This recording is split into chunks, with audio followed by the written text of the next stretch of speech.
Hi everybody, my name is Spammals and welcome to the end of the month. We've made it. In this video, we're going to be looking back at the videos posted during July of 2016 and my thoughts and opinions on how well they went, some future talk, and we're going to talk weight loss. So let's begin. The month began with a Friday.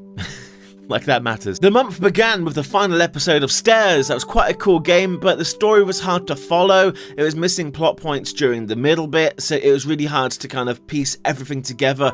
And even at the end of the game, when I was playing it, I still didn't understand what the game was really about, even though I thought I did. And only in editing, when I had time to really think about everything, it kind of made some more sense. It was still a good game, but we've moved on, we're past that. Anyway, what was more fun for this month was that it's the first month we did Where was it? Hang on. It was the first month that we got to do VR content. I was super excited for this because it's a big thing. It's like getting a new computer. It's the same price as a computer, to be honest. I was really excited for this because it was going to be a whole new dynamic to gaming and it's going to keep things really fresh. So we started off with the lab, and the whole thing was a massive learning curve, and even now I'm still kind of refining how I'm doing it. So the lab, I only had the one backdrop and it was messy. The camera system was messy. Everything was messy. I didn't have a mic on me, so I was screaming across the room to this. Like, Booty! Booty! It didn't really work out too well, but the videos were super fun. The game was super fun and it had a mixed dynamic. It had like cool bits of gameplay and then it had cool experiences, or at least examples of possible experiences that the technology could have. So I really enjoyed that and I was really sad to see it end. Some of the favourite bits of that game were definitely the archery. That was probably the most fun. Or the orb destruction, or the orb calibration test. Destruction test! Boo! I've just put out a highlights reel and I open up with that because that's probably one of my favourite clips from the whole series. I knew off the bat I didn't want to go crazy with the VR. Like, the idea was to do a VR episode every other day and then have a traditional game filling the gaps. And since the last month, June, had been loads of happy titles, I wanted to go dark and go back to horror. So I kind of made this month, at least for the start of it, a horror themed event mixed in with happy VR. We did My Last Friday, really cool demo, really cool. Is it a demo, an alpha, proof of concept? I don't know which. Let's go with demo, why not? It was really cool, the visuals were great, the story was interesting, and it didn't play to all the cliches. Yes, it had a jump scare, it had this monster with a knife-wielding arm. It was cool, but then at the end of it, it had the crazy guy who's talking about going to the prom and drinking in the toilets and spiking the punch. That gave it a whole new twist, and then it climaxed with the main bad guy kind of intervening you in the lift. Put his blade through the door, and I'm excited to get either a bigger demo or the full release. That's a game we're definitely going to come back to.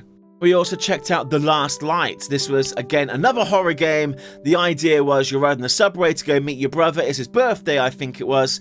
But then all the power goes out. Dear God, no! And it had like an Alan Wake mechanic where basically you have to stay in the light.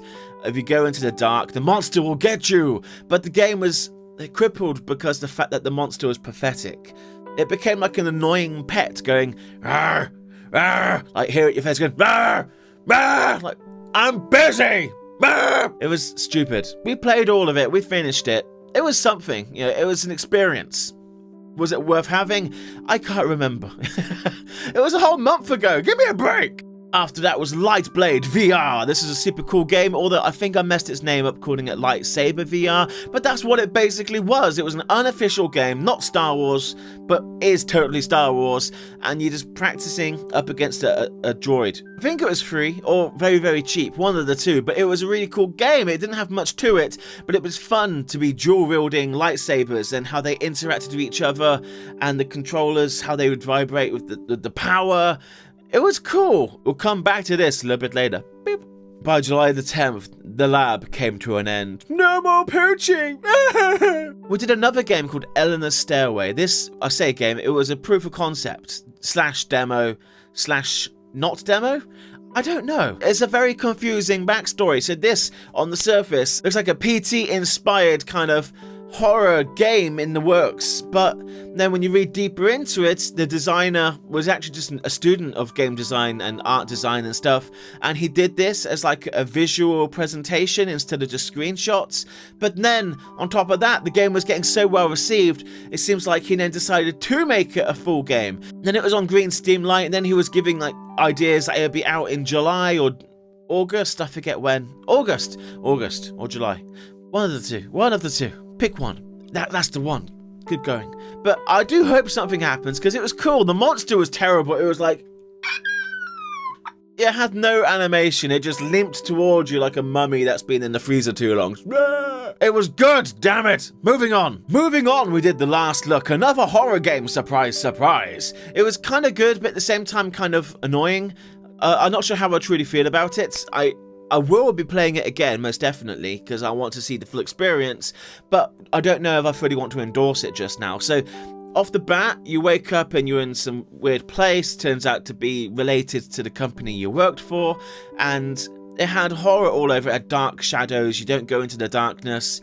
You go into an office, had a puzzle aspect to it, you had to decode the puzzles to get a fuse to unlock the light switch to try to get to safety, but then a big monster boo comes and mashes your door down, rips off your face, or doesn't rip off the face, but then you wake up again in another place, which I'm guessing is purgatory or somewhere, and then the demo ends. It doesn't really give away too much. It looked well made.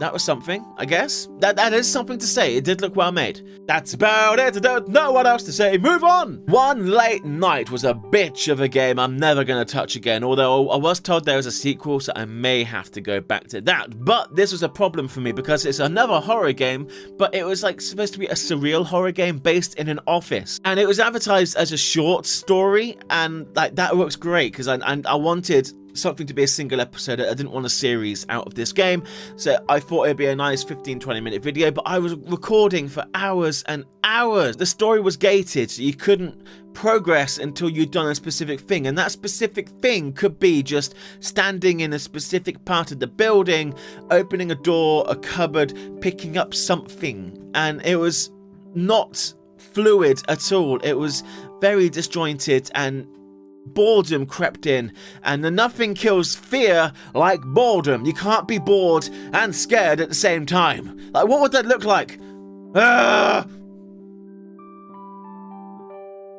No, it doesn't work. And then it climaxed because you get a torch and then the monster boo, and you're gonna shine the light and melt. I burn you, burn. And then I got too close, and it blinked me to death and killed me. And that was kind of, okay, not a problem. There was no checkpoints, there was no progression points. I had to do the whole fucking game again.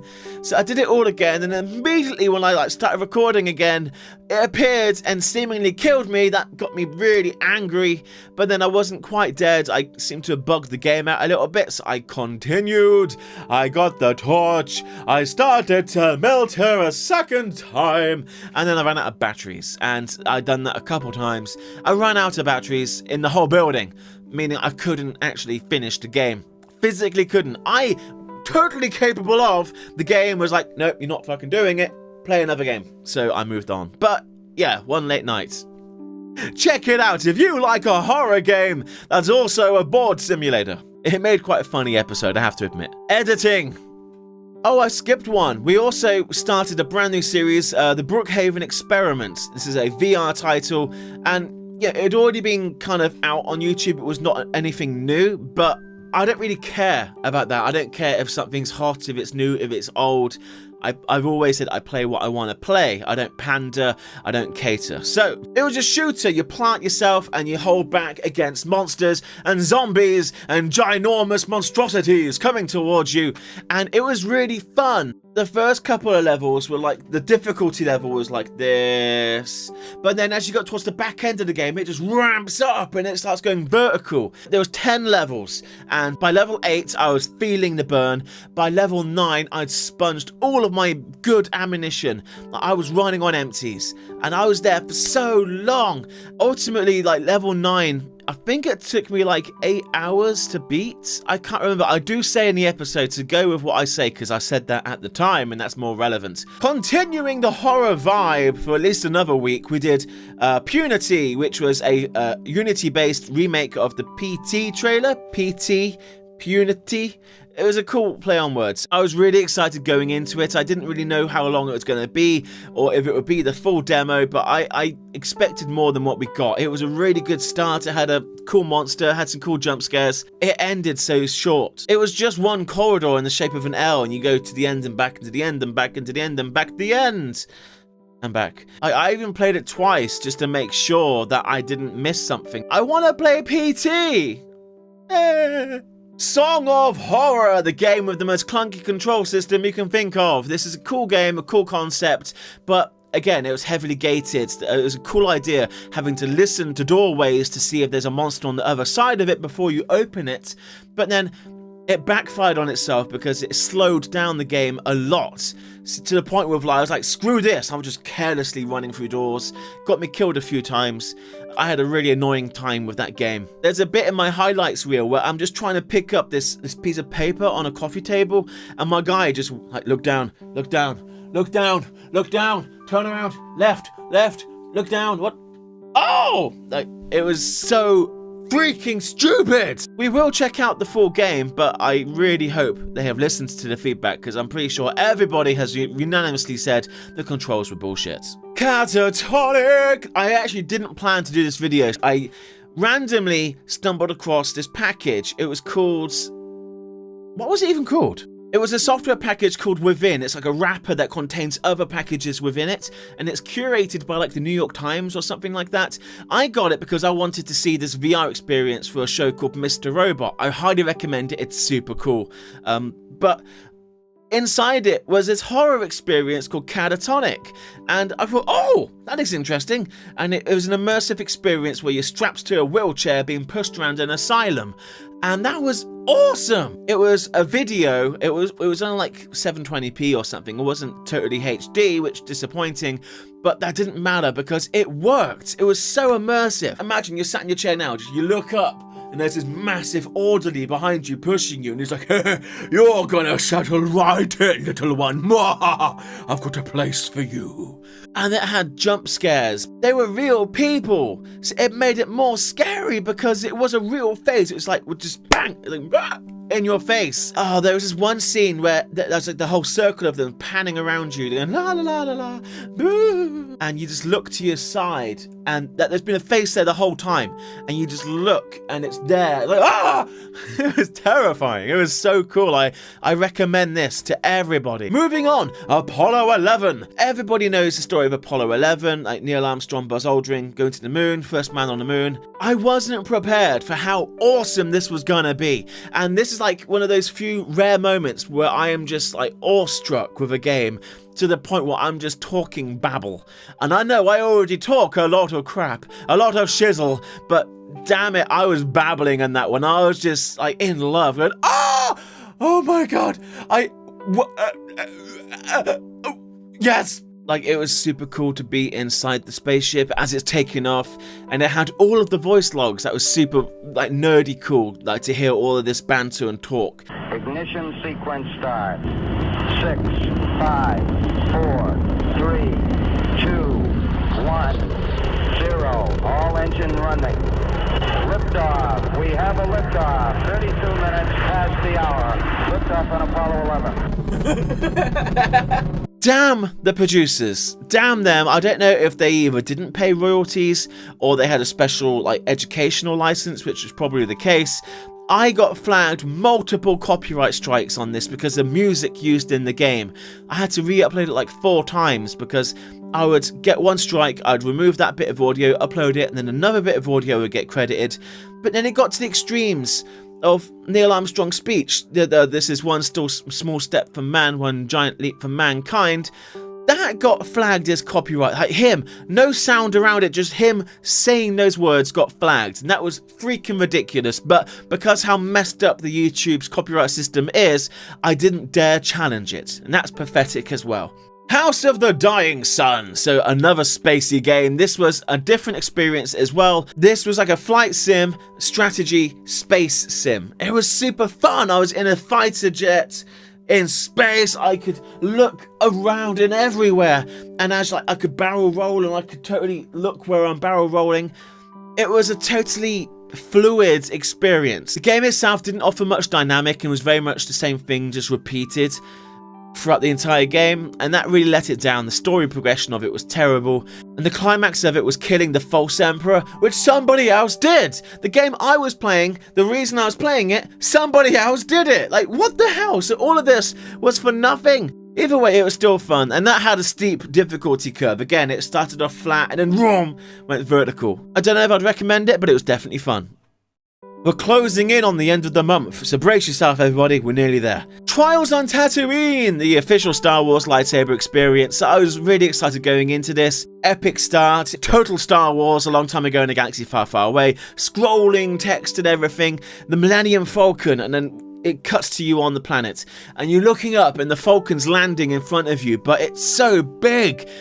VR puts things into scale and perspective, and I really thought that was going to crush me. It landed right in front of me. R2 came out, Han Solo was there, although it wasn't Harrison Ford voicing him. The guy who did it sounded just like him. That's where the good bits of the game ended for me, because then a troop ship comes, 5 stormtroopers come out, you try to fight them, although I was terrible at it, and then the Falcon comes in let me take care of this kid, and they kill them all, they bugger off. I'm like, okay, what comes next? The credits come next. What? And there was more credits than there was gameplay. I'm losing my voice, sorry. I woke up and started doing this, so my voice hasn't actually spoken to anybody today. Apart from you, you're the first people on my voice priority list.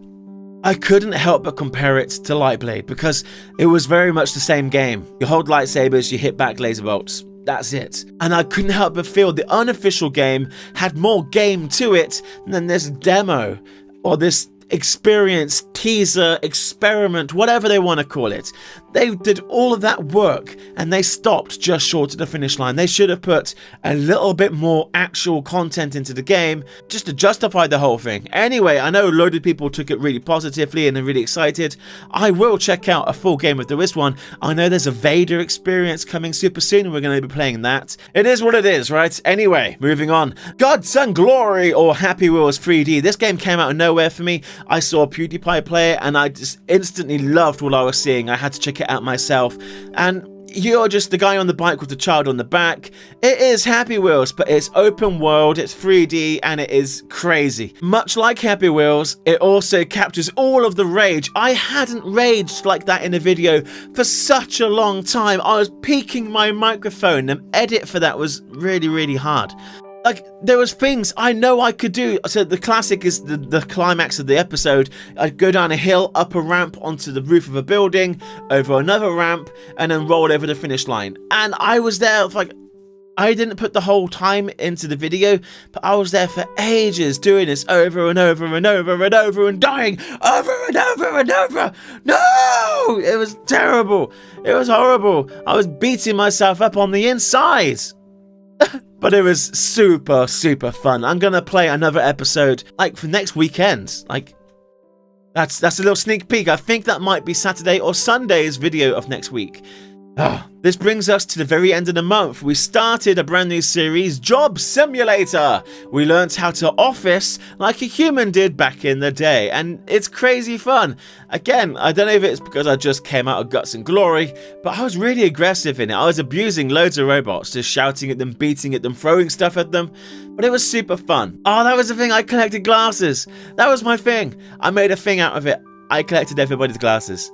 And then the job bot kept coming back, and I kept stealing his glasses. And he didn't seem to realise. It was like blind daylight robbery. Episode 2 of that goes up tomorrow. It's going to be the mechanic, another sneak peek. I hope you enjoyed the series. And that brings you to this vlog. Yay! The end of the vlog is nearly here. Looking into August, as always, I can't give away too much because the plans always can change. But I am saying officially, like totally, like no backing out of this, there will be a Titanic week in August. When that will be, I will not say. I'm not telling you because things could change. And if I say it's happening this week and it doesn't happen that week, then people will get mad at me. But yes, there's going to be a whole week. It's going to be a Monday through to Sunday. Whole week of Titanic goodness. We may have some exclusives. We may have some specials. You have to wait and see. Because nothing is filmed yet. I'm filming this vlog. I'm taking a break and then I'm going to start work on that stuff. So we'll see what happens. But I'm excited for it because it's been a while. It seems like a long time since the last one. And you guys never get off asking for more content. Like, I keep saying, it will come, it will come. And people keep commenting, do another Titanic video, Spammals. When is it coming? Make it happen. Play Minecraft, play Roblox, do this, do that. Ah! It's gonna be cool. I hope it's cool. Wait. I can't promise it's gonna be cool, but I hope it's cool. Anyway, so that's been the whole month. Good job, everybody. If you've been here for it, thank you for watching the videos. You make the channel what it is. Talking about the channel, like in June, of course, there was the great big subscriber gate of 2016, the biggest YouTube's ever had, where they removed so many subscribers from everybody. We were about to hit 600 subscribers, and then we fell back to like 582 or 70 odd. I can't remember what. But that was kind of demoralizing to me. I really had to kind of put a face on to get through that. It sounds stupid, like it's just a number. It doesn't matter. But I don't know, it was like a reflection in a way. It's not a reflection of your worth, but in a way it kind of was like a collective approval of what I was doing. And that's what I felt like I'd lost some approval. July has been crazy. I don't know if it's just because of the VR stuff or because I've changed for the better. I don't know. But my subscribers are really boosted this month. I'm getting like 10 a day. One way or another, something's working and we're getting lots of new subs. So welcome to the channel if you're new, and if you've been spreading the word, thank you very much. That ties to also this highlights reel I've just put up. It's super short, it's like 2 minutes something long, and I think it kind of captures some of the really happy moments we've had this month. Like there's some jump scary moments, there's some ragey moments, there's some like just funny moments, and a bit of a songy moment. I get comments from time to time saying, I can't believe how underrated this channel is, or I can't believe you don't have more subscribers. And as kind and thankful as I am, like that's a really nice thing to say, like I'm doing everything I can my end, but I'm going to make these highlight reels every month showing the best or the funniest bits of the month. And I'm already super thankful for you guys being here, for watching these videos, for rating, commenting, subscribing. And I don't ask anything more of you, just you being here is all I want. But if you wanted to go that step further, start sharing that highlight reel, post it on your Facebook, on your social media, help spread the word. It's so short, that it's bite-sized. People should be able to just get a glimpse of what Spammals means, what it is to be Spammals, or to watch a Spammals episode. And yeah, that could be enough to light a fire to really get this channel exploding. Maybe, I don't know, but it's something you can do. So thank you for being here. If you want to go that step further, share that video, get it around. Thank you very much. And as always, I like to wrap up these videos talking about weight loss. I feel like getting you involved gives me some responsibility to not give up, makes it harder for me to want to give up because I feel responsible to you. I weigh myself every Saturday, and this particular month we've had 5 Saturdays, so I've got 5 weeks worth to report on. I'm really happy to say it's been going super well. I lost 17 pounds in total this month, so that's really cool. I'm really happy with that. One thing I've never told you guys is how much I actually do weigh, because, well, I was embarrassed about it. It's a personal thing, and I felt I was giving you guys enough information so you could relate to the progress of how well we were doing. But then we have come to a point where I'm not embarrassed to say how much I weigh. Like, it's going really well. It's going in a steady direction, one direction, and I'm excited to see where it's going to take us. When I started, I was a breathtaking 28 stone and 8 pounds. Now, I know we have a lot of American viewers, so that means in your weight language. Right, America, listen up. When I started, I was 400 pounds, and that's obscene. That's life-threatening. I mean, I'm happy to say that I now currently weigh 23 stone and 6 pounds, or 327 pounds in American speak. So it's not the end. I'm still a very large person. I'm aware of this. I see it when I do the VR recordings. Like, dear God, don't turn sideways. No, the boobs, no! We have a way to go to reach the goal, but I actually feel it is a goal that we can reach. You know, in all, I've lost over 5 stone, so that itself is crazy. Like, if you had told me at the start I'm going to lose 5 stone by this point, I'd be like, you're crazy, man, I've done this before, it doesn't work out, it doesn't work. But it did work, it has worked, and it is still working. So thank you so much for all the support. People have been dropping comments, asking, encouraging, and giving ideas, and just thank you very much. It honestly, all of this positivity is helping. And that brings us to the end of the vlog. I know this is long, I try my best to get through it as quickly as possible, but quite frankly, there's quite a lot to talk about and I don't want to rush it. I've spoken enough, so thank you for watching. Rate, comment, and subscribe, and I'll see you in the next episode. Goodbye, everybody!